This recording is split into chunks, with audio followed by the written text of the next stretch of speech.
misalnya belum paham maksud Al-Fatihah.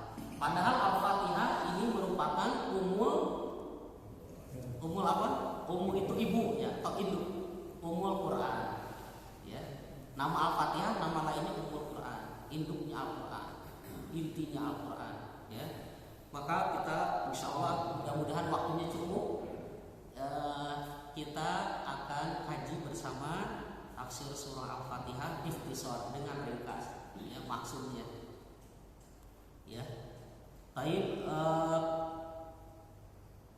ya kita akan mulai dalam sebagaimana dalam hadis Nabi Shallallahu Alaihi Wasallam, ya, yang mana setiap kita sholat harus membaca Al-Fatihah.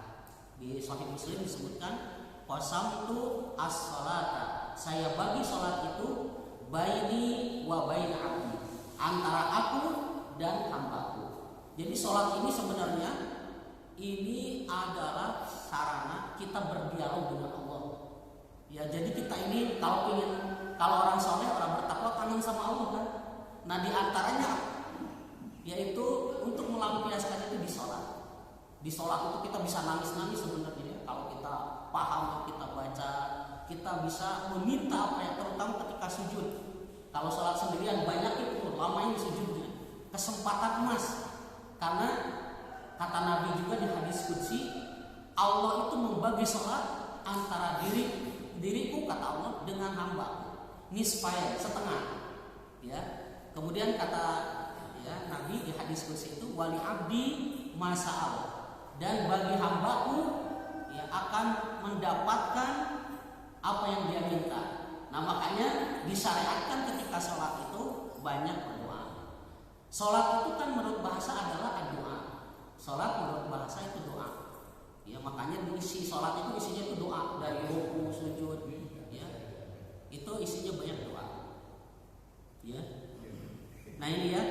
Kemudian kita sebelum masuk ke pembahasan tafsirnya, kita akan baca isti'adzah dulu ya.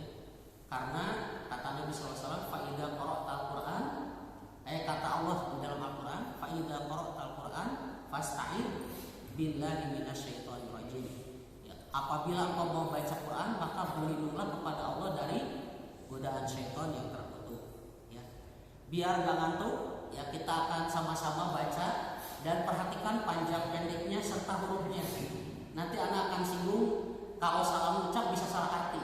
Apalagi ini wahyu, firman Allah, ya kalamullah yang harus kita agungkan, yang harus kita muliakan, ya. Di antara mengagungkan Quran, kita hati-hati ketika baca Quran, memperhatikan kaedah-kaedahnya, karena kita jangan sampai merubah arti, jangan sampai merubah arti. Ini wahyu, ya. Di antara mengagungkan kita kepada Quran, kita baca Al-Qurannya dengan memperhatikan ilmu tajwid. Ya, nanti saya akan baca terlebih dahulu, kemudian bapak-bapak semuanya. Ya. Baik, kita mulai dari isti'adzah. A'udzu billahi minasyaitonir rajim. Ya, sama-sama. A'udzu billahi minasyaitonir rajim. Ya, kalau jamaah kan bagus nih kedengeran, enggak tahu satu-satu ya. Cuman kalau dicek satu-satu habis waktunya ya. Jadi alhamdulillah sudah bagus. Kalau secara jamaah tinggal sendiri-sendiri. Nanti boleh lah kalau misalnya bapak-bapak ada yang mau, kalau saya bisa pas kesini, tolong dong bisa didengarkan bacaannya, boleh ya. Kalau saya sempat juga. Ya. Baik, kita mulai. A'udzu artinya apa Pak? Aku berlindung. A'udzu, aku berlindung. Ya. Jangan sampai jadi dal ya. Kalau jadi dal, a'udzu. Nah, biasanya orang Sunda ya. Da itu jadi dal, adan jadi adan, gitu ya. Ya adan, ya. Ustaz jadi ustaz. Nah itu orang Sunda biasanya. Saya orang Sunda ya, jadi tahu gitu. Saya juga dulu begitu, ustaz dulu saya. Entos adan, nah biasa gitu kan orang Sunda ya.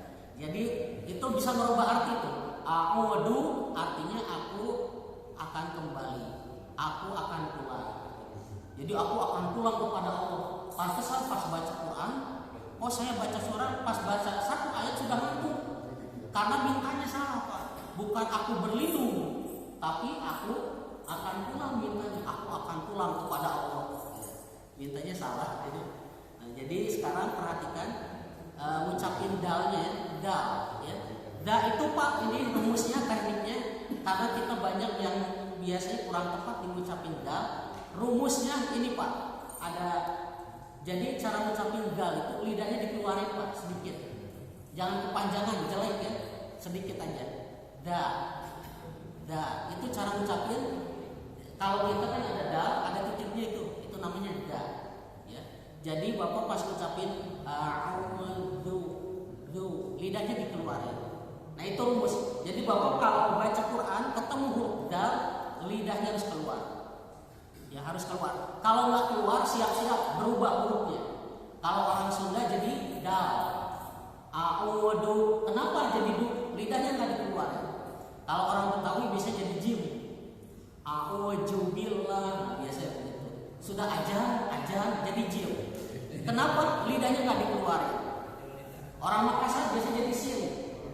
Ya makanya bilang ustaz apa kalau orang Makassar? Pak Ustaz. Nah ini orang Makassar. Jadi sin. Nah ini diantaranya. Makanya lidahnya harus keluar. Ya. Baik, jadi ini mudah-mudahan satu huruf ini kita pertahankan. Oh ingat Pak rumusnya. Lidah harus keluar, tapi jangan kepanjangan jelek. Sedikit aja. Dah. Jadi Bapak kalau ngaji Quran ketemu dah gitu caranya. Ya, harus dikeluarin lidahnya sedikit. Dah. Ya, artinya aku berlindung. Ya. Kenapa? Karena sekarang kita disyariatkan oleh Allah untuk berlindung. Cuman ke siapa kita berlindung? Nah, Allah masih tahu billahi. Apa artinya billah Pak? Kepada Allah. Oh, saya harus berlindung kepada Allah. Nah, ini kalau tafsir membahas tentang Allah luar biasa. Tapi kita waktunya insya Allah kapan-kapan lagi kita bahas. Karena salah satu ilmu yang paling agung di dalam Islam adalah ilmu mengenal Allah, ma'rifatullah. Sehingga kalau orang yang benar-benar paham tentang Allah, disebut namanya aja hatinya bergetar. Disebut nama Allah. Ya, bergetar itu kalau paham ya, kalau kita mengenal Allah Subhanahu wa taala dengan baik. Ya. Oleh karena itu alhamdulillah di sini di Masjid At-Taqwa ada sarana kita bisa memperdalam ilmu agama. Tujuannya agar kita semakin dekat dengan Allah. Tujuannya supaya kita jadi ya bisa mengenal Allah sehingga kita pun jadi ibadahnya lebih semangat, bahkan lebih khusyuk. Ya. Bahkan kita pun berazam, bertekad, pokoknya saya mau ibadah terus sampai saya meninggal dunia.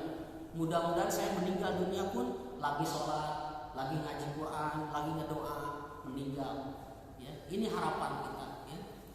Atau lagi ngaji, ini juga jihad fisabilillah Pak. Ngaji itu kan gak gampang ya. Makanya gatal biasanya kalau ngaji itu. Ya, ini pegel biasanya godaannya. Karena pahalanya besar. Pahalanya belajar di majelis ilmu pahalanya sangat besar di sisi Allah Subhanahu wa taala. Jadi kita berlindung kepada Allah Zat yang Maha Perkasa, yang Maha Kuat. Ya. Kalau kita bahas Asmaul Husna, luar biasa tuh Pak. Itu diantara nama-nama Allah, ya, dan sifat-sifat Allah yang maha sempurna. Ya, itu kita akan mengetahui tentang kebesaran dan keagungan Allah. Makhluk tidak ada apa-apanya di hadapan Allah. Makanya kita berlindung kepada Zat yang maha kuat, yang maha perkasa. Jadi siapa sih yang berani sama Allah Pak? Tidak ada yang berani. Makanya kita langsung berlindung kepada Allah. Kalau kita bacanya khusyuk, yakin Pak, wah itu siapapun takut sama Allah. Ya, makhluk yang gimana pun takut sama Allah. Makanya minta ke Allah. A'udzubillah. Ya, jadi Bapak biasakan baca ini. Terutama lagi marah Pak. Kita sering marah nggak Pak? Di kantor, di rumah, ya sering ya. Disunahkan, disarankan baca itu Pak. Ya, yaitu berlindung. Karena biasanya kalau kita lagi marah tuh, setan memanfaatkan kesempatan itu. Di antara pintu setan menggoda manusia di bab marah. Karena manusia kan Bapak mungkin lihat di koran, dulu koran, sekarang WA aja di zaman apa ya, atau di media massa itu banyak terjadi ya KDRT sampai bahkan naudzubillah pembunuhan, akhirnya musuhan, itu gara-gara apa Pak?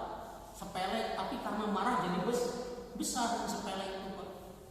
Nah ini makanya kita baca a'udzubillahi minasyaitonirrajim. Aku berlindung kepada Allah. Berlindung dari siapa Pak? Nah, kita kan berlindung ke siapa nih? Yaitu minasyaiton. Apa artinya syaiton Pak? Ya, syaiton itu al-ba'idu an rahmatillah, jauh dari rahmat Allah. Syaiton itu ya ternyata kita berlindung kepada Allah dari godaan syaiton.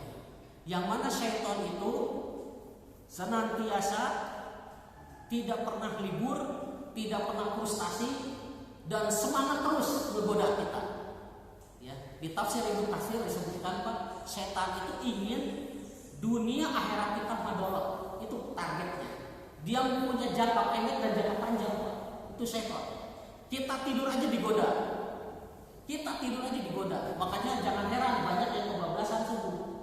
Diapain Pak? Digoda. Banyak. Bahkan biasa-biasa aja ya, nggak ngerasa dosa. Nggak sholat itu biasa aja, adem ayem. Itu setan berhasil Pak. Ya, orang yang beriman Pak, ibadahnya terlalaikan, itu takut, nangis Pak. Ya, sedih. Ya, ini orang ciri orang beriman, paham, mengenal Allah, takut sama Allah. Ya, tapi kalau orang yang sudah tergoda oleh syaitan, biasa-biasa saja Pak. Ketika dia melakukan dosa, melakukan maksiat, biasa saja, santai-santai aja. Ya, nah ini ya syaitan targetnya bagaimana kita dunia dan akhirat kita madorot. Madorot itu artinya dunia kita ya menjadi rugi, tidak beruntung. Ya.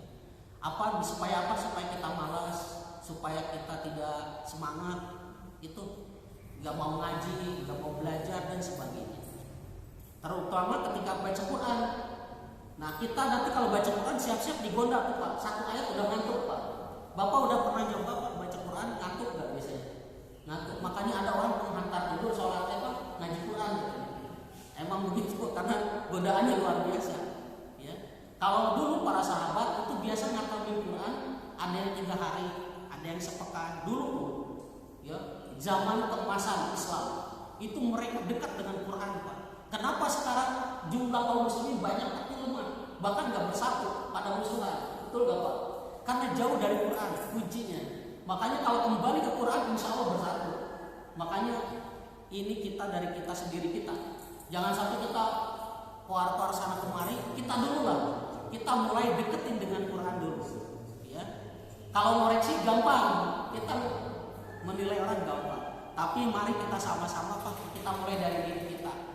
Ya, caranya kita harus dekat dengan Quran, memahami Quran karena Al-Quran ini kalam Allah, petunjuk Allah, ya, yang isinya untuk kebaikan dunia akhirat kita.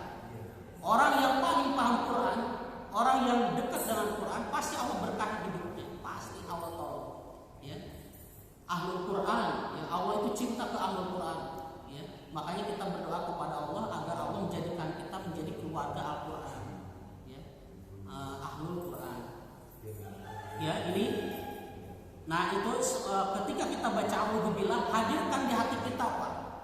Hadirkan di hati kita, yakin yang nolong saya, yang bisa nolong saya Allah. Jadi Bapak pas baca a'udzubillah, hadirkan di hati kita, aku berlindung kepada Allah. Sama di hati itu yakin Allah yang bisa menolong saya, Allah yang bisa membentengi saya, melindungi saya. A'udzubillah. Ya. Kemudian setelah itu ya ucapkan dengan lidah bismillah, diucapkan.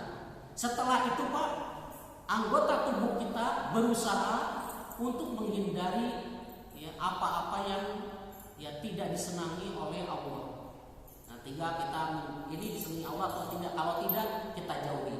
Karena setan nanti akan masuk ke pintu-pintu itu. Seperti iri, itu pintu setan bukan menggoda. Ya orang ya kalau setan menggoda manusia itu biasanya di bab pintu iri. Ya, makanya jangan heran tetangga sama tetangga nggak dekat, bab cuek. Karena begitu, ya biasanya masuk di bab iri. Ya, masuk lagi di bab marah tadi ya. Itu pintu-pintu setan memasuki ke kita agar kita dunianya hancur, agar nggak punya teman. Nah, di antara madorot dunia itu apa Pak? Kita nggak punya teman. Walaupun punya teman, temennya jahat-jahat kita temennya. Nah, ini madorot. Setan ngegoda supaya kita jadi temennya yang jelek-jelek. Tidaklah dia berteman kecuali temennya jelek-jelek. Nah, itu setan ngegoda itu seperti itu.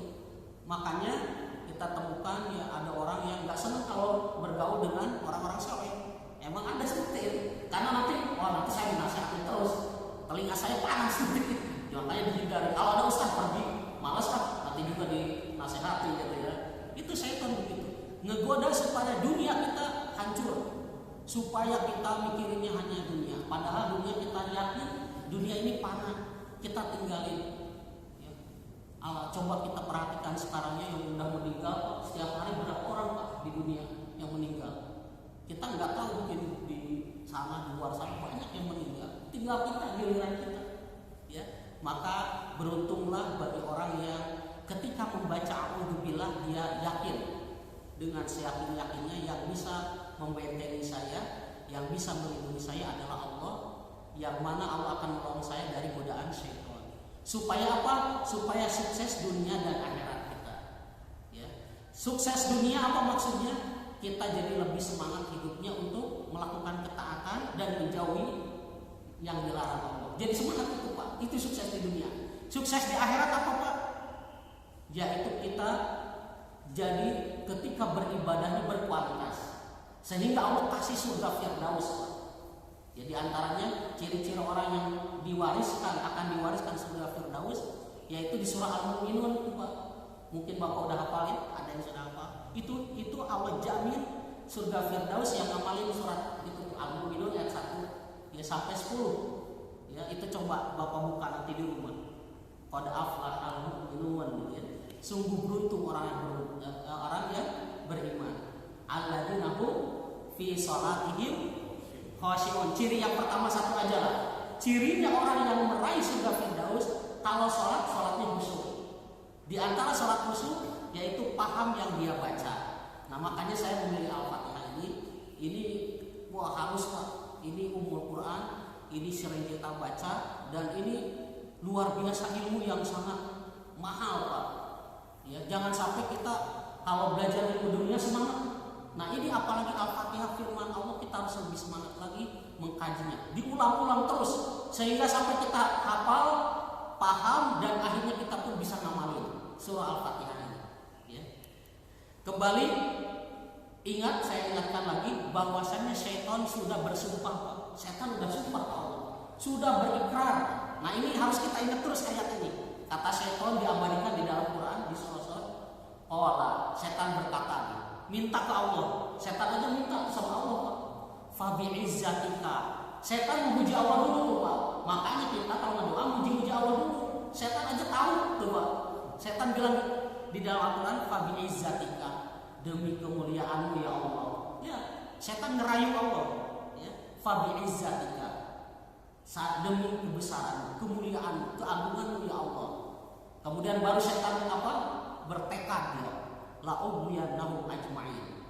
Pasti la di situ lipatin Pak, penguat. Kalau kita belajar bahasa Arab kita tahu Pak, fungsi la di sini, la-nya pendek ya Pak ya. Karena kalau salah jadi panjang jadi jangan Pak. Bisa tidak, bisa jangan. Kalau Bapak panjang la dipanjangin gitu.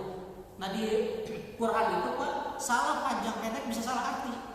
Di sini la-nya pendek nih, la ughwiyannahum. Jangan la nah, jadi salah artinya Pak. Jadi saya tidak akan menyesatkan artinya Pak. Padahal kata Allah pasti, ya sungguh itu artinya itu Pak. Kata syaitan, la ughwiyannahum ajma'in. Sungguh saya akan menyesatkan mereka ajma'in semuanya. Siapa? Anak Adam. Itu anak Adam. Ya, sungguh saya akan sesatkan seluruh anak Adam.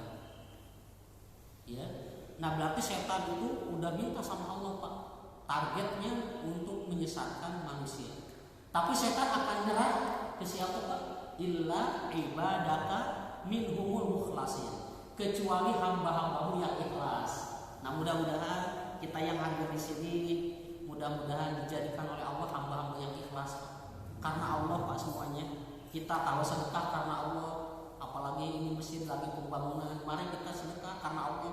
Ini nanti akan yang membantu kita di hari kiamat kelak. Kita pun senyum karena Allah, ngaji karena Allah. Dalam semuanya yang kita lakukan dalam ibadah ini, ketaatan ini, kita orientasinya adalah karena Allah, lillahi ta'ala. Ya, maka setan gak bisa masuk Pak di situ. Udah takut gak bisa berani. Makanya kita berdoa terus sama Allah agar kita semuanya dijadikan oleh Allah hamba-hamba yang ikhlas. Ya, mukhlasin, orang yang ikhlas. Ya, nah ini, wah satu aja lama ya. Aduh, nggak tahu sampai atau enggak nih. Baik, ar-rajim artinya Pak. Ya, kalau kita terjemahkan apa artinya ar-rajim Pak? Yang terkutuk. Aku berlindung kepada Allah dari godaan syaitan yang terkutuk. Ar-rajim itu tafsirnya secara ringkas Pak, yaitu yarjum wa yurjam. Intinya itu. Yarjum, syaitan itu kerjaannya yarjum. Yarjum itu apa Pak? Dilaknat itu apa Pak? Terkutuk itu apa Pak? Karena dia yarjum. Yarjum itu apa? Melempar. Melempar itu apa maksudnya? Melempar bisikan. Setan itu ngebisikin yang jelek-jelek. Jadi dari godaan setan yang sukanya ngerayu, yang sukanya ngegoda agar kita salah jalan. Itu Pak, ar-rajim artinya. Jadi ar-rajim maksudnya adalah yarjum. Dia melempar. Jadi rajim itu sebenarnya dari menurut bahasa melempar Pak artinya. Melempar apa? Melempar bisikan, ya, ngegoda. Makanya kita ngaji jangan, sholat jangan, sedekah jangan. Itu dibisikin oleh setan. Jangan. Karena setan itu kerjaannya begitu, ya, merayu, membisikkan orang agar orang, ya, berada di jalan yang salah. Karena hidup ini pilihan Pak, surga neraka. Tinggal kita memilih yang mana. Hidup ini pilihan. Ya, kalau kita ingin jalannya surga, maka kita harus sering baca ini supaya kita dilindungi oleh Allah. Ya, kita perbanyak baca alhamdulillah. Karena kita lemah Pak. Ya, kita kadang ngaji Quran berat gitu Pak. Makanya butuh pertolongan dari Allah supaya kita jadi kuat. Yang bisa kuatkan kita adalah Allah Subhanahu wa taala. Ya. Kemudian yang kedua, syaitan pun yurjam. Ya, Bapak ingat ya. Jadi ar-rajim itu yarjum dan yurjam. Yurjam artinya apa? Dilempar. Karena setan itu dilaknat, itu yurjam. Dilempar sama Allah. Makanya di tafsir Ibnu Katsir, di antara fungsi bintang, fungsi di surah Al-Mulk disebutkan adalah untuk melempar setan. Karena setan itu Pak bekerja sama dengan dukun, ahli sihir. Itu setan itu kerjaannya terus ke atas untuk cari informasi tentang berita dari Allah. Ya, malaikat yang kasih tahu ada ini si fulan ini, ya. Makanya dia bekerja sama di dunia dengan manusia. Makanya kata para ulama, setan itu sebagaimana kata Nabi, setan itu ada yang berbentuk jin dan manusia. Kalau dari kalangan jin, ya yang nggak kelihatan, yang kelihatan manusia. Makanya ada jin, setan yang berbentuk jin dan setan berbentuk manusia kerjasama. Yaitu diantaranya itu. Ya. Makanya Nabi melarang menanya para dukun karena dia kerjasama dengan setan. Makanya dilarang. Ya. Dan banyak bohongnya. Ya. Jadi makanya banyak, bahkan orang-orang Islam aja banyak yang nggak tahu di bab ini Pak tentang dukun. Ya. Ini banyak yang nggak tahu. Disebutnya orang pintar atau otak pintar. Kan jadi bagus ya namanya. Padahal ya na'udzubillah ya. Nah ini perlu diluruskan ya. Perlu kita jangan sampai terjatuh ya. Baik, kemudian ya masuk ke al-basmalah.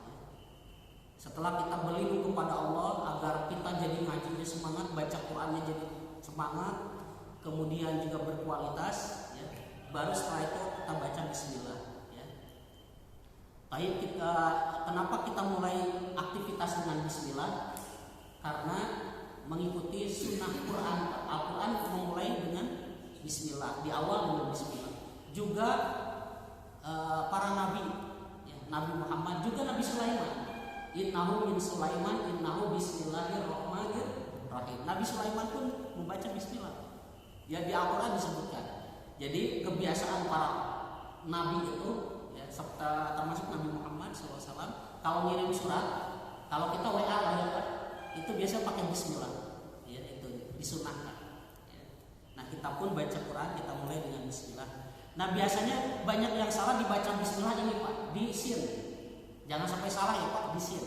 Sin biasanya kita banyak yang mantul, dipantulkan. Ini salah. Contohnya Bismillah, saya sering dengar soalnya. Ini salah, apalagi jadi imam hati-hati. Sin jangan mantul. Bismillah, ini salah. Yang betul gimana Pak? Tidak mantul. Bismi. Ya. Kemudian ya sin ini termasuk di huruf tipis ya. Jangan bis ditebelin. Tipisin bis ya, bis. Ya, kalau kita ada S, ada pembantu. Nah S ini jangan dipantulin. Coba kita praktek Pak. Kata kuncinya jangan sampai mantul dulu. Ya, karena ini banyak yang sering mantul di huruf sin. Ini salah. Ketika sukun ya. Ya kita baca. Saya dulu. Bismillahirrahmanirrahim. Jama'atan.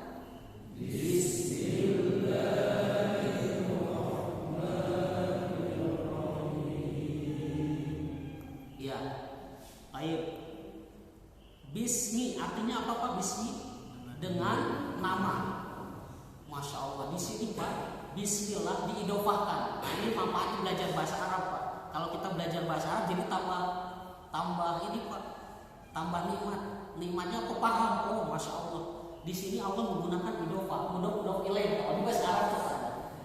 Di sini ternyata faedahnya Bismillah itu maksudnya dengan nama Allah, maksudnya dengan semua nama Allah. Jadi kita tawasul dengan nama-nama Allah. Allah punya nama banyak kan ya Pak ya? Nah itu Bismillah itu ternyata bukan nama Allah saja, karena Allah di situ mengidofahkan dengan seluruh nama-nama Allah. Nama Allah apa di antaranya yang Bapak tahu? Itu kalau dikaji selalu Pak, Asmaul Husna itu. Jadi kita jadi tahu ya, mengenal Allah lebih dekat ya. Sehingga orang yang paham tentang Asmaul Husna ya, dengan baik itu akan hidupnya lebih tenang Pak.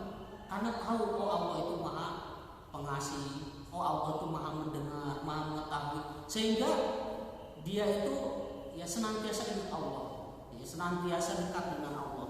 Makanya jangan heran kok para ulama, para nabi, para rasul itu, orang-orang soleh itu, kalau ngedoa itu mereka itu senang, hobi ngedoa itu.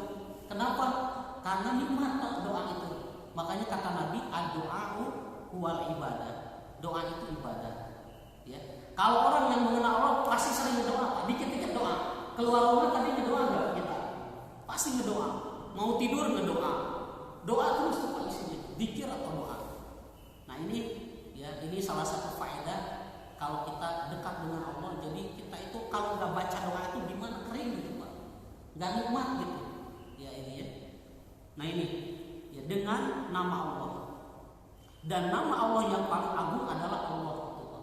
Jadi kalau kita ngedoakan sering Allah. Ya. Di antara yang kedua di sini Bismillahirrahmanirrahim ada Asmaul Husna tuh Pak. Pertama Allah ya Pak. Yang kedua apa? Ar-Rahman. Yang ketiga Ar-Rahim. Ternyata kita tawasul dengan 3 nama sekaligus di sini juga disebutkan secara khusus. Pertama Bismillah secara umum dengan seluruh nama Allah. Yang kedua secara khusus yaitu ada Ar-Rahmannya, ada Ar-Rahimnya, ada Allah Ar-Rahman Ar-Rahim. Ya, ini kalau kita bahas tidak cukup waktunya, jadi saya secara singkat saja. Di sini kalau kita baca Bismillah, Pak, hadirkan di hati kita. Ya, hadirkan di hati kita, yakin ya, ketika kita baca Bismillah ya, kita minta sama Allah di dalam hati kita mohon kepada Allah agar Allah menolong kita. Ini yang pertama Pak. Jadi Bismillah itu fungsinya isti'anah, minta tolong. Kalau kita mau baca Al-Quran, baca Bismillah tujuannya supaya apa Pak? Ditolong sama Allah agar kita jadi semangat bacanya. Kita jadi tadinya sedikit jadi panjang. Jadi tadinya sabar bacanya, baca Bismillah Bapak khusus bacanya, ternyata kangen ingin 2 lembar, 3 lembar, 4 lembar itu Pak. Nah ini nanti Allah tanamkan. karena yang bisa membantu itu Allah. Ya, sehebat apapun kita, kalau nggak ditolong Allah kita nggak bisa apa-apa. Makanya Bismillah, minta tolong sama Allah. Ya Allah, kuatkan saya ya Allah dalam bekerja, dalam ibadah. Jangan lupa Bismillah. Ya, tujuannya apa? Itu isti'anah. Jadi hadirkan Pak dengan nama Allah yang Maha Pengasih lagi Maha Penyayang. Tolong saya ya Allah. Ya, tolong saya agar saya semangat, agar saya bisa berkualitas melakukannya. Kemudian yang kedua, hadirkan tabarukan Pak, meminta berkah. Jadi Bapak baca Bismillah itu luar biasa Pak. Ulama-ulama dahulu itu kalau baca Bismillah itu jangan dikira Pak. Ya, bahkan ada kisah menarik di sini, kisah nyata nih Pak. Tetangga saya dulu di Pamulang, alhamdulillah saya sekarang udah pindah ke Bukit Dago. Ya, alhamdulillah udah di Bukit Dago berapa hari. Nah itu ada di tetangga di Pamulang itu subhanallah Pak. Ada seorang ibu mau lahiran nggak bisa-bisa Pak. Tetangga ini cerita ke anak, saya ada tetangga teman saya katanya itu si ibu sama dokter kan dibawa ke rumah sakit nggak lahiran Pak, nggak bisa-bisa. Heran dokter juga. Ya, nah ini bisa kejadian seperti ini Pak. Ada apa ini kok susah banget lahirannya? Akhirnya ada seorang teman ini, tetangga ini, dia bantuin baca Bismillah tuh Pak. Kemudian ya dia bacain, jadi air diminumkan ke si ibu tersebut. Subhanallah Pak, lahiran langsung keluar. Terus akhirnya apa kata tetangga ini? Dia bilang, kamu tadi baca apa? Saya nggak baca apa, saya baca Bismillah. Tuh Pak, hebatnya Bismillah. Jadi dia bacanya ya karena Bismillah itu tujuannya itu agar kita ditolong dan diberkahi oleh Allah. Ya, ternyata subhanallah ibu itu senangnya luar biasa Pak. Akhirnya saking senangnya dikasih rumah Pak. Saking senangnya. Karena dia kan kita tahu Pak lahiran itu gak gampang Pak. Ibu-ibu yang tahu ya. Itu gimana perasaannya. Gimana ini pas lahiran. Gak bisa-bisa Pak. Ternyata ada tetangga teman ini dibantu, alhamdulillah ini udah keluar. Akhirnya saking senangnya dikasih rumah. Turis gitu. Jadi bismillah Pak. Banyak kisah-kisah menarik, termasuk saya dapat kisah dari Syekh Dr. Bambang, beliau dosen di Rupiah. Ada seorang ulama baca Bismillah itu pokoknya banyak inilah ya, karena bacanya yakin Pak. Kalau kita kan ragu-ragu, kita kadang ya ada itu ya keilmuan ya. Jadi orang-orang yang dekat dengan Allah paham keagungan Allah, keagungan Quran itu Bismillah aja luar biasa Pak. Ya, bisa memberikan kekuatan yang luar biasa ke kita. Kita bisa bahasa bisnis misalnya Pak. Bismillah, minta tolong sama Allah. Karena semuanya dalam genggaman Allah. Ya, dengan nama Allah. Jadi kita tawasul minta tolong dengan nama-nama Allah. Ya, gitu ya. Nah ini dengan nama Allah. Jadi tujuannya apa Pak? Minta tolong dan minta diberkahi. Berkah itu apa sih? Berkah itu artinya ziyadatul khair, bertambahnya kebaikan. Contoh Bapak, ciri yang diberkahi itu tadi diantaranya. Pingin baca 1 lembar, ternyata jadi 2 lembar. Berkah nggak Pak? Berkah Pak. Bapak ya diantara berkah umur apa Pak? Umurnya panjang tapi ibadahnya tambah banyak, itu berkah. Kan ada orang yang umurnya panjang tapi sayang ya isinya maksiat terus. Berkah nggak Pak umurnya? Nggak berkah. Ya, orang yang berkah itu usianya panjang tapi dia dalam ketaatan kepada Allah. Ibadah terus kepada Allah. Nah ini berkah umurnya. Berkah harta. Harta ini digunakan di jalan yang diridhoi oleh Allah. Tadinya mau infak 100 jadi 200, berkah gak Pak? Berkah. Itu tabungan di akhirat Pak. Nanti 100 sekarang aja Pak, di akhirat itu berartinya luar biasa. Makanya kata Allah, ya laitani qaddamtu li hayati. Nanti di akhirat tuh Pak gitu. Ya laitani. Aduh, seandainya dulu saya di dunia qaddamtu li hayati. Kenapa saya dulu nggak persembahkan, saya punya ini punya itu, kenapa nggak digunakan di jalan Allah? Saya harta banyak, tanah luas, tapi kok nggak diapa-apain, kok nggak dikasihkan ke masjid atau membantu fakir miskin, duafa, bagaimana supaya saya bisa memberikan sumbangsi kepada Islam. Dulu zaman Rasul, zaman sahabat mereka jiwa raganya dikorbankan, hartanya di jalan Allah untuk kebaikan umat manusia, untuk kebaikan ya manusia, umat. Nah nanti di akhirat begitu Pak. Ya laitani qaddamtu li hayati. kenapa dulu saya waktu di dunia saya tidak persembahkan ya apa yang Allah telah berikan ke saya digunakan untuk kebaikan di jalan Allah. Ya hartanya, tetap tenaganya, pikirannya, nyeselnya nanti di akhirat. Ya nyeselnya. Termasuk 100 saya punya 100 kok nggak disumbangin dulu. Itu begitu Pak.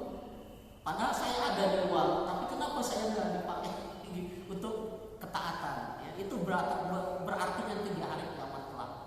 Ya karena Allah pun menciptakan surga bertingkat-tingkat Pak. Semakin soleh di dunianya seorang, semakin bertakwa, semakin banyak perjuangannya di jalan Allah, surganya Allah kasih yang paling tinggi Pak. Makanya amalan itu ya Allah menyuruh kita agar beriman dan beramal soleh. Karena amal soleh lah nanti yang Allah akan berikan orang beriman itu bertingkat-tingkat surganya nanti. Ya. Mutafadilan, mereka bertingkat-tingkat orang beriman itu. Ada yang tinggi, ada yang di bawah ya. Termasuk nanti ketika nyebrang di Siratal Mustaqim itu Pak. Ya sirat ya. Jadi ketika seorang itu nyebrang di sirat, maka ada yang jalannya cepat bagaikan kilat kata Nabi ya. Ada yang susah payah tuh Pak, sampai dia udah berkeringat wah sudah. Tapi akhirnya masuk surga. Ada lambat tapi Pak, lama. Ya, lama. Wah, pokoknya tergantung kita ini sekarang. Ya, yang menentukan adalah amal soleh. Termasuk ketika seorang mau dimasukkan ke kuburan, ya kata Nabi SAW, ya fayam kawahid. Tadinya yat bahu salasa, ya yang mengikuti kita itu 3 ya, kembali 2, yang tinggal wayam kawahid, yang tinggal dengan kita di kuburan itu 1 yaitu al amal, yaitu amalan kita. Kata Nabi gitu ya. Mudah-mudahan kita pun diberikan kekuatan, kita baca Bismillah agar kita bisa semangat terus beramal soleh, dan kita pun diberikan kekuatan oleh Allah agar kita bisa menjauhi yang dibenci dan dimurkai oleh Allah Subhanahu wa taala. Baik, ya kembali ya Ar-Rahman Ar-Rahim. Ar-Rahman pertama lafaz Allah ya. Allah artinya al-makhluk yang diibadahi. Nah, kita membaca bismillah menyebut nama Allah ya. Kita hadirkan bahwasanya Allah itu satu-satunya zat yang kita sembah. Ar-Rahman, nama Allah di antara nama Allah yang paling besar yaitu Ar-Rahman, ya, yaitu yang Maha Pengasih. Maksudnya apa Pak? Li jami'il makhluqat. Rahmanun ya fid dunya wal akhirah. Itu Pak, ini cara ngebedainnya. Apa sih bedanya Rahman sama Rahim? Ngebedainnya gini Pak. Kalau Rahman fid dunya wal akhirah, ya Pak, gampang kan? Pengasih, Maha Pengasih. Yaitu Allah berikan, ya Allah berikan kepada seluruh makhluk, itu Rahman. Makanya Bapak jangan kaget ya, Ustaz kok orang yang suka maksiat aja kaya? Karena Allah itu Rahman, Allah kasih. Ya, semua makhluk Allah kasih. Itu bab dunia Allah kasih semua. Coba Bapak binatang aja bisa makan ya. Ya, jangan kita Bapak dulu waktu di perut ibu kita kan ya dulu. Kita kan nggak kerja, tapi kok hidup? Siapa yang ngasih? Allah ada jalannya. Jadi itu Rahman. Allah berikan rizki semua makhluk. Yang jahat itu semua Allah kasih. Karena Allah itu Maha Pengasih ke semua makhluk. Tapi ada satu lagi Rahim. Kalau Rahim apa Pak? Fil akhirah. Nah ini kalau fil akhirah ya penyayang ini hanya Allah berikan ke orang beriman. Kata Allah wa kana bil mu'minina rahimah. Ya, wa kana Allah bil mu'minina rahimah. Dan Allah itu hanya menyayangi orang-orang beriman saja. Jadi yang enggak beriman enggak disayang. Jadi kalau Rahman pengasih Allah kasih semua. Rezekinya Allah kasih semua. Tapi kalau Rahim ini Allah hanya berikan ke orang beriman. Ya. Nah, ini bedanya Rahman sama Rahim. Ya. Bapak di antara rahim Allah itu apa Pak di antaranya? Bapak masuk Islam. Ini anugerah Pak. Ya. Buat apa kita baik di dunia tapi nggak beriman ke Allah? Di antara amalan itu hangus Pak, yaitu kita nggak beriman kepada Allah. Kata Allah, la in asyrakta la yahbatanna amaluka. Ya. Jika engkau menyebutkan Allah, maka hapuslah amalan kalian. Sesoleh apapun di dunia, dia beramal sebaik apapun tapi nggak beriman kepada Allah, dia menyebutkan Allah, maka kata Allah, layah batonna amaluka, kata Allah, maka hapuslah. Jadi di akhirat tidak dapat apa-apa. Nah di antaranya rahimnya Allah, yaitu kita alhamdulillah dia bisa melaksanakan sholat, bisa mengaji, bisa berbuat baik dan itu. Nah ini bedanya Rahman dan Rahim. Kemudian ini sampai jam berapa? Jam 6. Oh iya, masih bisa ya, alhamdulillah. Tapi ini ya 20 ya, mudah-mudahan sedapatnya aja ya. Taib ayat yang berikutnya. Nah ini anak akan sampaikan kesalahan yang rata-rata orang salah bacanya. Biar bapak jangan ya. Jadi bapak ingat kalau bismillah bisin ya pak ya. Jangan sampai bismillah, jangan sampai gitu.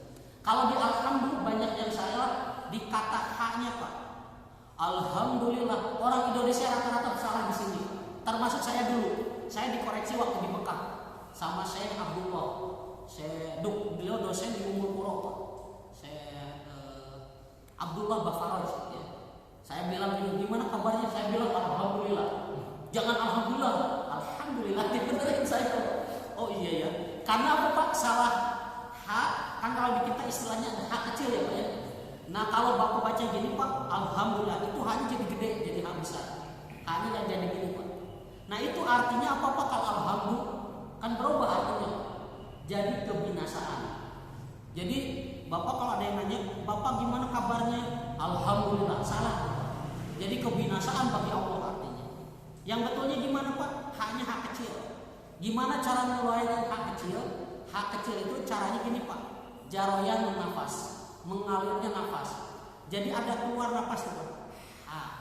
Kayak angin. Kayak bapak habis makan sambal kepedesan. Nah itu yang benar pak. Sehah kalau bahasa Sunda. Sehah gitu. Keluar anginnya. Nah ini bahasa orang Indonesia salah di bab apa? Karena di kita ada hak, tapi nggak ada anginnya keluar kita ini. Nah harusnya dikeluar itu pak. Gitu pak. Jadi nanti kita kalau baca alhamdulillah begitu pak. Ya, coba kita praktek. Ya, jaroyan menafas, mengalirnya nafas atau udara atau keluar angin. Gitu ya pak. Bukan bukan tapi ya, coba kita praktek pak. Terus yang kedua lupa satu lagi, biasanya di lam kita sering mantul. Nah banyak yang salah tuh pak ya. Jangan dipantulin. Sin jangan mantul, lam jangan mantul. Jadi ini salah nih pak. Alhamdulillah udah salahnya dua pak. Alhamdulillah lamnya mantul salah. Haknya yang kecil jadi gede salah. Ya. Jadi diperhatikan dua ini jangan sampai ya bapak ingat-ingat oh iya jangan sampai karena bisa merubah artinya. Baik kita baca Alhamdulillahi Rabbil Alamin ya jamaatan. Alhamdulillahi Rabbil Alamin. Iya bagus. Satu lagi yang saya ingatin di A-nya. Ya, jangan sampai A ya Pak ya. Jadi A. Tapi ain ya, bukan alif. Karena kalau pakai alif itu artinya penyakit Pak. Kalau pakai alif, Alhamdulillahi Rabbil Alamin. Segala puji bagi Allah Tuhan penyakit. Jadi artinya penyakit itu alam gitu. Jadi bahasa Arabnya penyakit apa Pak? Alam. Jadi pakai alif, alam. Ya, kalau bahasa Arabnya semesta, alam, pakai ain. Tuh pas salah ucap salah arti tuh. Alam, beda. Ya hati-hati. Alhamdulillahi Rabbil Alamin salah tuh Pak. Jadi Tuhannya penyakit artinya Pak. Tuh itu salah ucap salah arti gitu. Yang betul ain. Bedanya gimana? Gampang Pak. Kalau ain bapak harus kerja keras. Kalau alif kan gampang. Alamin nggak usah kerja keras. Kalau ain harus gitu. Ya harus agak ekstra dikit. Karena bedanya di sini nih. Kalau alif di sini tuh Pak. Kalau ain di sini di tengah tenggorokan. Di atasnya. Ya. Nah itu ain. Ya. Coba kita praktik Pak. Ini penting karena biar kita baca Qurannya tambah bagus gitu Pak. Biar kita jadi tambah mengagungkan Al-Quran. Ya, coba kita baca Alhamdulillahi Rabbil Alamin. Jama'atan sama-sama. Alhamdulillahi Rabbil Alamin. Masya Allah. Jamil. Jamil itu good. Jamil, ya. Good, bagus. Alhamdulillah artinya apa Pak? Alhamdulillah. Segala puji. Kalau alhamdulillah tadi apa alhamdulillah? Kebinasaan. Jadi jauh artinya, ya. Jadi pakai ha, alhamdulillah. Setiap ada ha kecil gitu Pak, Bapak harus ekstra aminnya keluar. Alha termasuk bismillah tadi itu. Bismillahirrahmanirrahim. Ya keluar. Rahmanirrahim. Him. Bukan him, bukan, tapi him, ya. Harus begitu, ya. Setiap ada ha, Bapak usahakan gitu, keluarin aminnya. Jaroyan nafas, mengalirnya nafas atau udara. Ha, ha. Bapak latihan lah sambil jalan. Ha, ha, gitu aja Pak. Karena kalau nggak dilatih nanti salah lagi. Ya, harus sering. Oh, saya udah tahu teorinya, udah tahu rumusnya, tinggal banyak praktek. Ya, sebelum baca Quran Bapak latihan di jalan. Ha, ha, ha. Atau sering baca ini ya, yang pedas-pedas. Jangan yang latihan aja ya. Ngeri nanti sakit. Iya. Ya, jadi latihan, sering diucapin. Segala puji di situ Allah menggunakan alif lam lil istighraq. Artinya semua pujian. Nah kan kita belum tahu ya. Kalau di Quran terjemah kan cuma segala puji doang ya. Nah di bahasa Arab maksud di situ al di situ Pak lil istighraq. Artinya semua pujian. Lillah milik siapa Pak? Allah. Jadi orang yang beriman itu kalau dipuji langsung ingat Allah Pak. Ya, karena di situ Allah menggunakan di situ ada kata alhamdulillah, ada alif lamnya kan ya. Kalau nggak ada alhamdulillah segala itu pujian biasa aja. Tapi kalau ada al ini maksudnya semua. Lil istighraq artinya segala puji, semua pujian, ya. Makanya kalau kita dipuji, ya, biar kita nggak sombong, cepat-cepat ingat Allah Pak, ya. Jadi Bapak langsung ucapin alhamdulillah. Wah Bapak pinter Pak, alhamdulillah. Jangan Bapak pinter Pak, siapa dulu dong. Jangan gitu Pak. Itu hati-hati tuh setan masuk tuh. Bapak kalau nggak ada saya mesti gini caranya. Kan banyak yang gitu Pak. Itu mulai sombong tuh. Orang yang soleh juga yang rajin ibadah digoda tuh Pak, supaya sombong, supaya dialah yang paling berjasa. Kalau nggak ada saya nggak ramai masjid. Kalau nggak ada saya, di sini gitu Pak. Nanti itu masuk. Makanya kita perbanyak alhamdulillah, memuji Allah. Bapak pintar, alhamdulillah. Wah Bapak hebat bisnisnya Pak, alhamdulillah. Karena kalau nggak dibantu Allah saya nggak bisa begini. Ya, jangan sampai korun. Ada kisah-kisah dulu Pak orang-orang sombong tuh Pak dibinasakan oleh Allah di dunia di akhirat. Ya, karena orang sombong ini dibenci oleh Allah. Ya, makanya kita ucapin alhamdulillah. Jadi kita udah ada sarananya Pak. Kalau kita dipuji, ya kalau kita ya mendapatkan nikmat, disyariatkan membaca ini.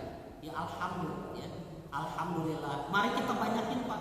Jadi Al-Fatihah ini subhanallah banyak tuh. Bismillah kalau kita mau mulai aktivitas. Alhamdulillah kita kalau ya memuji Allah, bersyukur kepada Allah, ucapin itu alhamdulillah. Ya, segala puji ya lillahi milik Allah. Ya. Ya li itu milik. Ya. Makanya kita kalau ada yang meninggal kita bilang apa Pak? Inna lillahi. Sesungguhnya kami ini lillahi milik Allah ya. Jadi orang yang beriman itu tahu oh, semua ini titipan. Harta kita nih Pak, rumah kita titipan sementara Pak. Harta kita, ya, istri itu titipan, anak. Ya jadi jangan stres Pak. Semuanya ini milik Allah Pak. Apa sih kita nggak punya apa-apa. Makanya kita bukan kalau kita ya Pak, kita biasakan kalau zikir mari kita sampai memahami Pak. Itu bacanya apa sih? Maksudnya apa sih? Gitu Pak. Oh ternyata innalillahi itu Nabi ngingetin kita, Allah ngingetin kita. Seperti contoh anak kita meninggal atau istri atau teman kita bilang innalillahi. Sesungguhnya kita ini milik Allah. Ya udah, Allah yang memilikinya kita kembalikan kepada Allah. Sehingga orang yang beriman itu tenang Pak, karena dia nggak merasa memiliki, santai aja. Ya.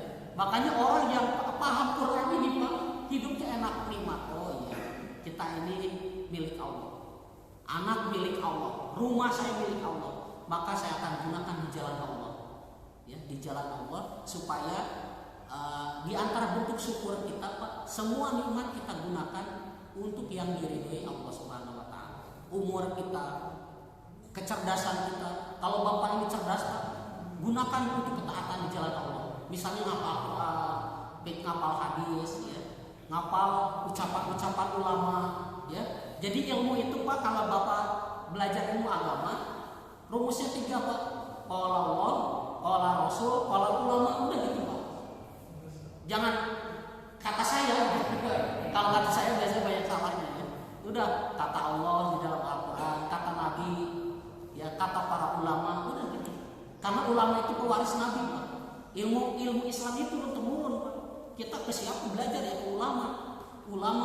Jadi makanya kata Nabi, al-ulama warasatul anbiya. Para ulama itu pewaris Nabi. Maka kita deketin mereka, doakan mereka, ya, supaya kita dekat dengan Allah, bisa mengenal Allah, bisa beribadah dengan baik. Baik. Kemudian segala puji bagi Allah Tuhan semesta alam. Di sini ada kata Rob. Jadi ini rumus Pak. Al-Fatihah ini rumus. Kalau Bapak ketemu di dalam Al-Quran kata Rob, ya Rob, itu artinya Pak ya.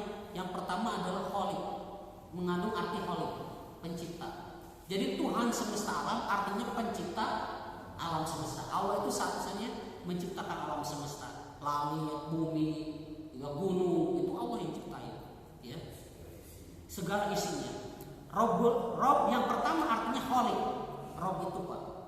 Jadi kan banyak di kata Al-Quran kata Rob Pak. Termasuk kita ngedoa kita sering berinya apa Pak?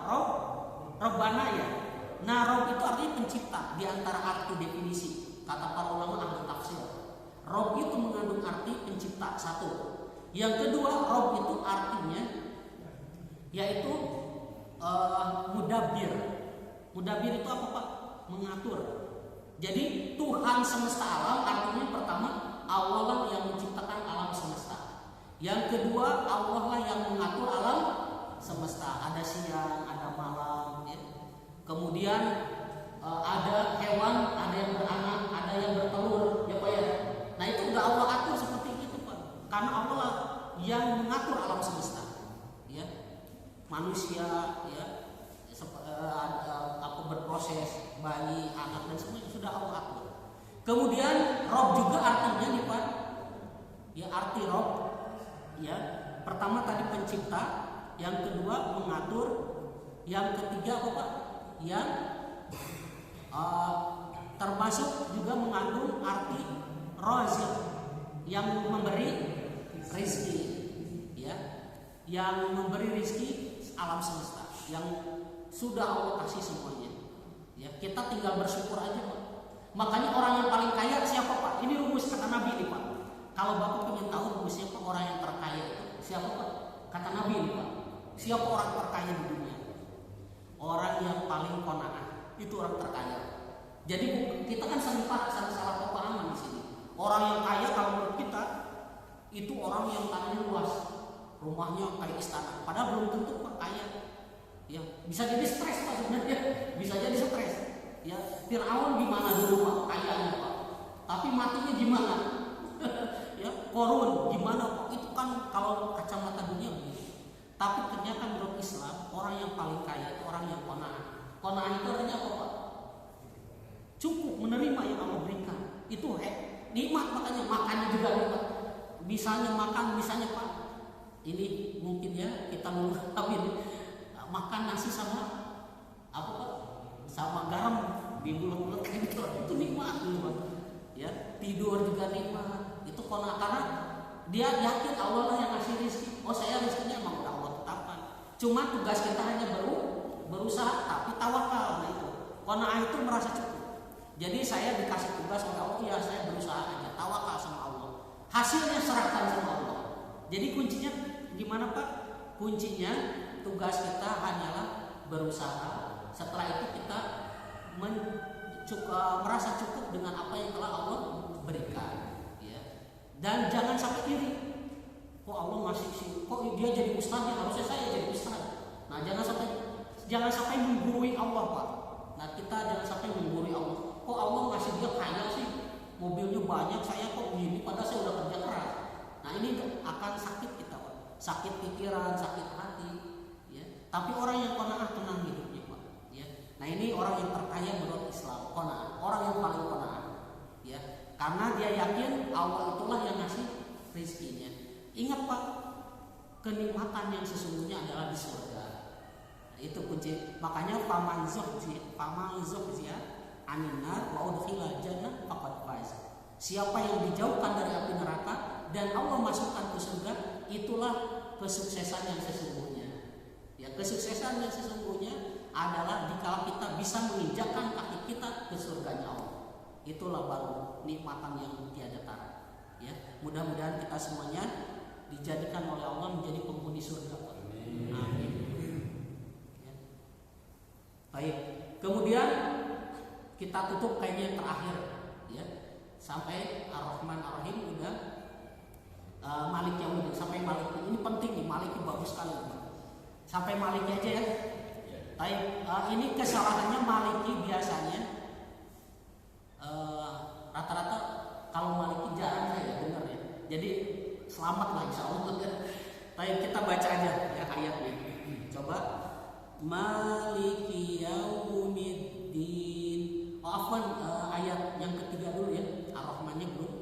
Coba kita dari ayat yang ketiga dulu. Ar-Rahmanir Rahim. Jama'atan.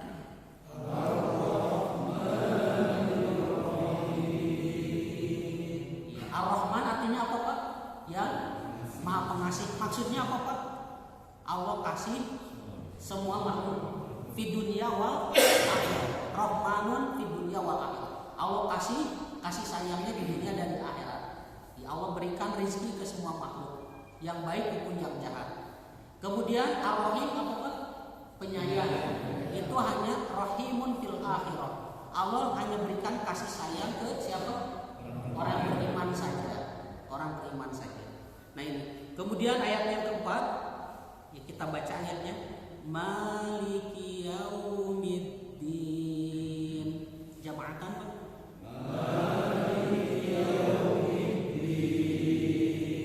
Iya, Masya Allah. Malik. Di sini ada riwayat masyhur dan mutawatir. Jadi Bapak jangan kaget. Nanti ada yang bacanya begini, Pak. Ini benar, ada riwayatnya.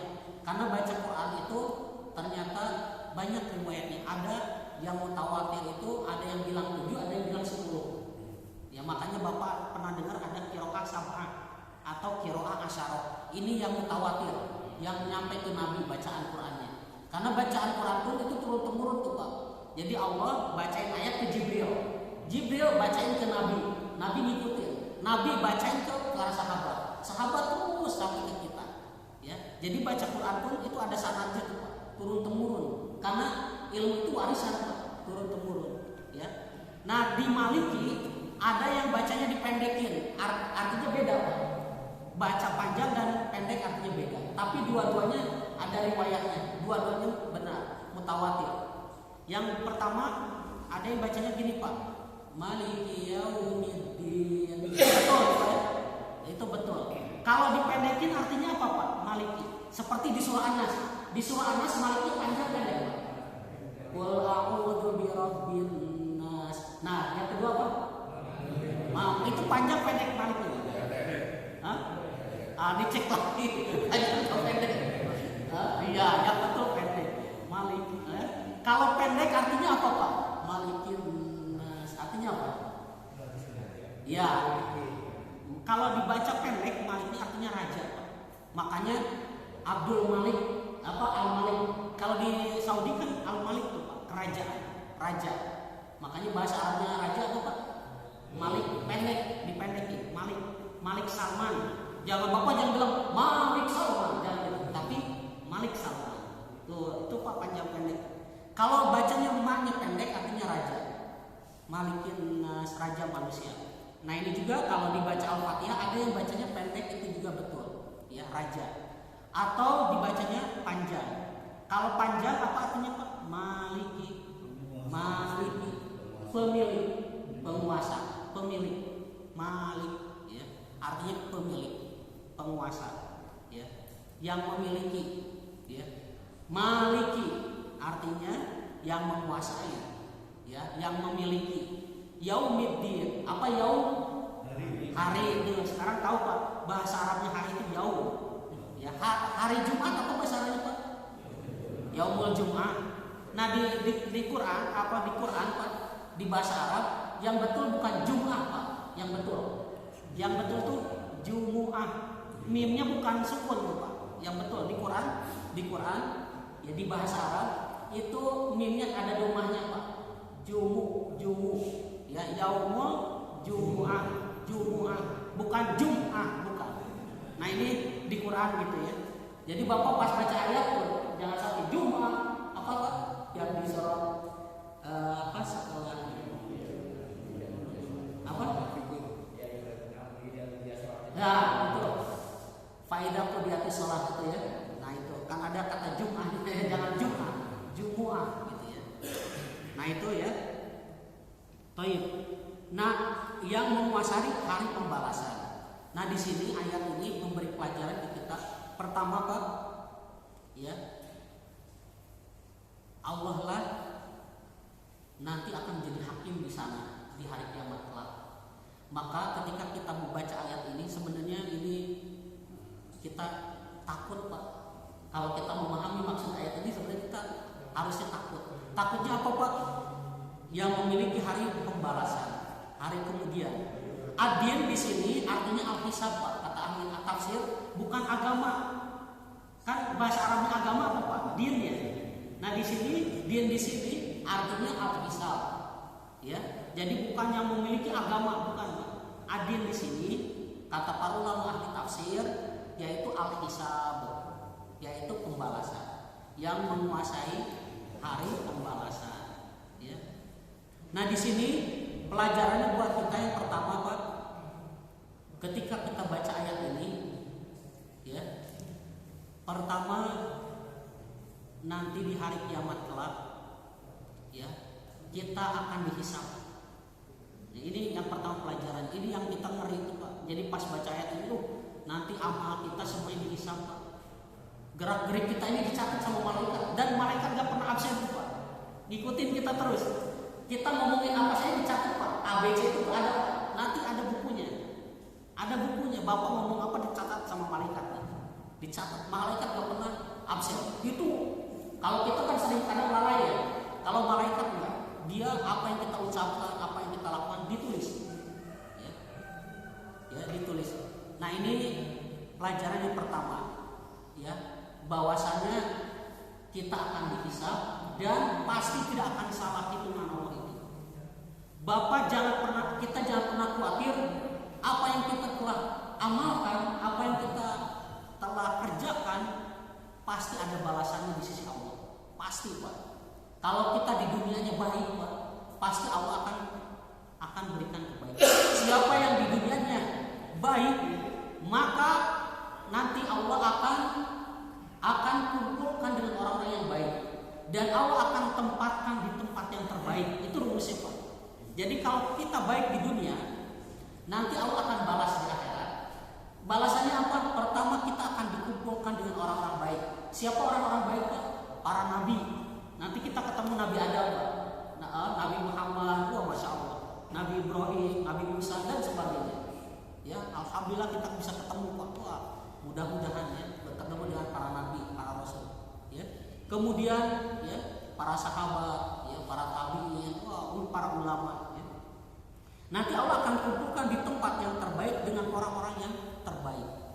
Itu balasannya. Tapi sebaliknya, siapa yang berbuat buruk di dunianya, berbuat jahat, maka Allah balas nanti di hari kiamat. Ini ayatnya nih Pak, yang menguasai di hari pembalasan. Allah balas nanti. Maka pertama Allah akan kumpulkan dengan orang-orang yang jahat juga, orang yang buruk juga, dan ditempatkan yang paling buruk yaitu neraka. Nauzubillah min dzalik. Ya. Nah makanya ini terakhir sebagai penutup, ayat ini mengingatkan kita Pak agar kita cepat-cepat dari sekarang mulai lagi Pak. Mari kita banyak taubat yang menghapuskan kejelekan kita taubat. Dosa sebesar apapun kalau kita jujur sama Allah, taubat sama Allah sebelum meninggal pasti diterima Pak. Dalilnya mana? Kata Nabi, innallaha yaqbalu taubatal abdi malam yughfir. Sesungguhnya Allah Subhanahu wa taala akan menerima taubat seorang hamba selama nyawa belum sampai tenggorokan. Maka mari Pak banyak taubat, banyak istighfar Pak. Jadi Bapak kalau ingat maling ini, ingat istighfar, astagfirullah. Dosa saya banyak. Coba Bapak hitung dari balik sampai sekarang Pak. Kotor kata-kata kita sering menyakitkan orang. Seringnya banyak Pak ya, kalau kita mau muhasabah, kita banyak lalainya Pak. Sholat juga asal-asalan, kita ngaji juga gimana, ya kita banyak kekurangannya Pak. Maka mari kita minta ampun sama Allah. Ya, kita banyak baca ini Pak, bagus tuh Pak doanya Pak di akhir Al-Baqarah tuh Pak. Sebelum tidur dibaca itu bagus tuh Pak. La yukallifullahu nafsan illa wus'aha. Terus ada kata doanya itu bagus Pak. Rabbana la tu'akhidna in nasina au akhtana. Ya Allah, ya, janganlah Kau menyiksa kami ini ya Allah jika kami ini lupa, jika kami ini banyak salah. Itu bagus doanya tuh Pak di akhir surah Al-Baqarah. Ya, kita mengakui kepada Allah akan kelemahan kita. Ya, kita banyak dosa maksiat dan mudah-mudahan kita nanti ketika meninggal dunia dosa-dosa kita sudah dihapuskan Pak. Yang terakhir sekali, taubatnya taubat nasuha.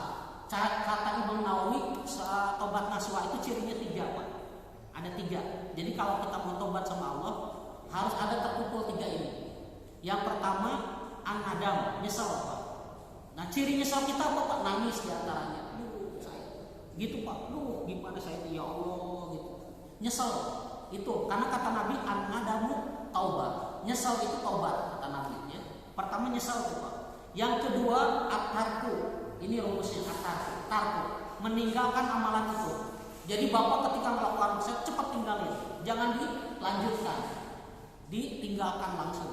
Yang ketiga al-azm. Al-azmu. Allah yang bertekad kuat tidak mau mengulangi lagi. Jadi udah ada di hati, saya nggak mau ulang lagi. Ya. Nah itu namanya tobat nasuha. Sudah jam 6 lewat, mohon maaf terlewat. Ya. Dan saya ucapkan terima kasih banyak ya bapak-bapak. Mudah-mudahan ya kita semuanya diberikan oleh Allah kekuatan, keistiqomahan agar kita senantiasa beribadah